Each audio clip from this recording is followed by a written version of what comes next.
हम औरतों को अपनी इज्जत करवाना आता ही नहीं है। घर में थकी हारी स्नेहा ने कदम अभी रखा ही था कि बेटा तरुण उस पर चिल्लाने लगा। मम्मी, आपको पता है कि मैं करेले की सब्जी नहीं खाता हूँ, फिर भी आपने मेरे लिए कुछ और नहीं बनाया। बहुत ज़ोर से भूख लगी है। घर में फ्रूट्स भी आप नहीं रखती। एक तो कॉलेज में आज प्रोफेसर ने पका दिया और फिर थके हारे आओ तो घर में कुछ मिलता ही नहीं है। पीछे पीछे बेटी ताशी भी कमरे से बाहर आ गई। आज का दिन ही खराब है। एक तो क्लास टेस्ट अच्छा नहीं गया और आपने मेरे लिए सलाद भी काट कर नहीं रखा। आपको पता है कि मैं डाइटिंग पर हूँ। आपसे एक काम ढंग से नहीं होता। तरुण ने ताशी की बात का समर्थन किया। हाँ, पापा भी यही कहते हैं कि तुम्हारी मम्मी किसी काम की नहीं, एक भी काम ढंग से नहीं करती। और रही सही कसर, बच्चों की दादी ने पूरी कर दी। मेरा बेटा कभी गलत नहीं कह सकता। दो ही बच्चे हैं और उनकी भी ज़रूरतों का ख्याल नहीं रख पाती है। कितने दिनों से कह रही हूँ कि मेरे घुटनों में बहुत दर्द है, ऑर्थो तेल ला दो। मेरा चश्मा टूट गया है, उसे बनवा दो, लेकिन तेरी माँ को फुर्सत ही कहाँ है। सुबह बाजार गई थी और अब लौटी है। उड़ाओ पैसे।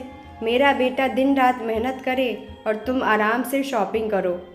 दादी की बात सुन तरुण और ताशी भी मुस्कुराने लगे।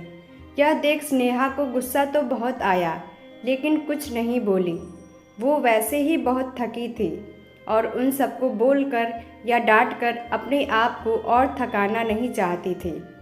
किचन में जाकर पानी पिया, फिर उसने अपने हैंडबैग से सासू जी का चश्मा निकाला और उनको दे दिया। शॉपिंग बैग से ऑर्थो तेल निकालकर उनके सामने रख दिया। फ्रूट्स निकाला और धोकर फ्रूट बास्केट में रख दिया। बाजार से लाई सब्जियां निकाल बेटी के लिए सलाद काटकर उसे दे दिया और फिर कमरे में चली गई। जरा सा कुछ कहो नहीं, तुम्हारी मम्मी मुंह फुला लेती है। मेरा सामान लाकर कोई एहसान नहीं किया। मेरे बेटे की कमाई से ही लाई हो और यही सब पहले कर देती तो हम भी गुस्सा नहीं करते।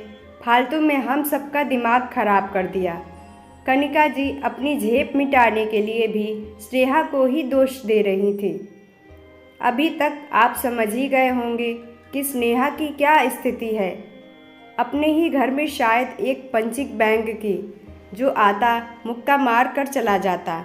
अरे, अभी आप पति जी अनिल से तो मिले ही नहीं। जब घर के बाकी सदस्यों का यह व्यवहार था तो उनसे कुछ अलग की उम्मीद बिल्कुल भी मत करिएगा। शाम को घर आते ही कनका जी ने दिन का सारा ब्यौरा बेटे को सुना दिया कि स्नेहा की वजह से तरुण और ताशी भूखे रह गए और बाजार से लेट आई तो वो भी दवा समय से नहीं खा पाई। अनिल का मूड ऑफिस में बॉस की डांट के कारण वैसे ही बहुत खराब था और घर पर स्नेहा की शिकायत, उसका भी सारा गुस्सा स्नेहा पर फूट पड़ा। यार, तुम करती क्या हो घर में? मैं ऑफिस में बॉस की डांट सुनूं और घर में आकर तुम्हारी काम चोरी की शिकायतें सुनूं। किसी काम की नहीं हो। मेरा घर अगर तुमसे नहीं संभाला जा रहा है तो साफ साफ कह दो, मैं नौकर रख लेता हूँ। कम से कम इस रोज़ रोज़ की शिकायतों से बच जाऊँगा। स्नेहा, जिसने अपनी 20 साल की शादी में सिर्फ पति, बच्चे और सासू जी और उनके रिश्तेदारों को खुश करने में बिता दिया, आज यह सुनकर उसकी भी सहने की शक्ति पूरी तरह से खत्म हो गई। उसने कुछ नहीं बोला, लेकिन मन ही मन एक फैसला कर लिया। उसने 2-4 जगह फ़ोन किया और रात का काम ख़त्म किया और सो गई। सुबह स्नेहा के घर से एक बार फिर तरुण, ताशी, अनिल और कनका जी के चिल्लाने की आवाज़ सुनाई दे रही थी। मम्मी, मेरा दूध ब्रेड कहाँ है? मुझे आज ओट चाहिए बहू। मेरे लिए आज उपमा बना देना। स्नेहा, मेरा टिफ़िन और नाश्ता कहाँ है? स्नेहा किचन से निकलकर आई। आप सभी को क्या, कैसे और कितना खाना है, इसे बता दीजिए। किचन से एक औरत बाहर आई। ये माया है। आज से आप सभी की ज़रूरतों का यही ख्याल रखेगी। ये क्या मजाक है स्नेहा, अनिल गुस्से से बोला। हमारे घर में आज तक कोई काम वाली नहीं रखी गई। तुम्हें तो सिर्फ मेरे बेटे की कमाई लुटाने आता है। यह घर का काम करेगी तो तुम क्या करोगी? कनका जी भी तल्खी से बोली। मम्मी जी, मैं वही करूँगी जो 20 सालों से आप लोगों की नज़रों में करती आई हूँ, आराम। और अनिल, आपने ही कल कहा था कि अगर मुझसे आपका घर नहीं संभल पा रहा है तो आपको साफ साफ कह दूँ, आप नौकर रख लेंगे। तो आज मैं आपको और बाकी लोगों को साफ साफ बता रही हूँ कि अब मुझसे आपका घर नहीं संभाला जाएगा। आप सभी को तकलीफ़ न हो इसलिए माया को काम पर रख दिया। अब आपको जो चाहिए, जितना चाहिए, सब माया को समझा दीजिएगा। स्नेहा, यह क्या नया नाटक शुरू कर दिया? स्नेहा की बात से बौखलाया अनिल गुस्से से बोला। नाटक? यह नाटक नहीं है। नाटक तो आज तक आप सभी मेरे साथ करते आए हैं। आप पति बनने का, सासू जी माँ बनने का, और तरुण ताशी अब उन्हें क्या कहें। आज तक जिस घर को अपना समझकर संभालती आई, कल पता चला कि वो तो मेरा है ही नहीं। मेरी औकात इस घर में एक नौकर की है, या फिर शायद उससे भी बुरी। सुबह से लेकर रात तक सिर्फ और सिर्फ आप लोगों के बारे में सोचती, चिंता करती, लेकिन कभी बदले में मीठे दो बोल नहीं मिलते। मम्मी जी, मैं बाज़ार घर की, आपकी, बच्चों की और आपके बेटे की ज़रूरतों का सामान लेने गई थी। आपके बेटे की कमाई से अपने लिए कुछ नहीं लाई। थकी हारी धूप में घर आई। किसी ने एक गिलास पानी भी नहीं पूछा। उल्टा शिकायतों का बैग लेकर सब शुरू हो गए, मुझ पर चिल्लाना। तरुण के कॉलेज में कुछ गलत हुआ तो उसका गुस्सा मेरे ऊपर निकाल दिया। ताशी का पेपर खराब हुआ तो उसने भी अपना गुस्सा मुझ पर निकाल दिया।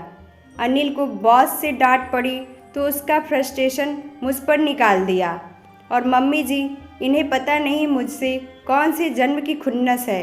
कभी आज तक प्यार के दो मीठे बोल बोले ही नहीं। आप सभी ने मुझे पंचिंग बैग समझ लिया है, जिसका मन करता आता और अपनी भड़ास और चिड़चिड़ापन निकाल कर चल देता। हर बात पर मुझे झिड़क दिया जाता।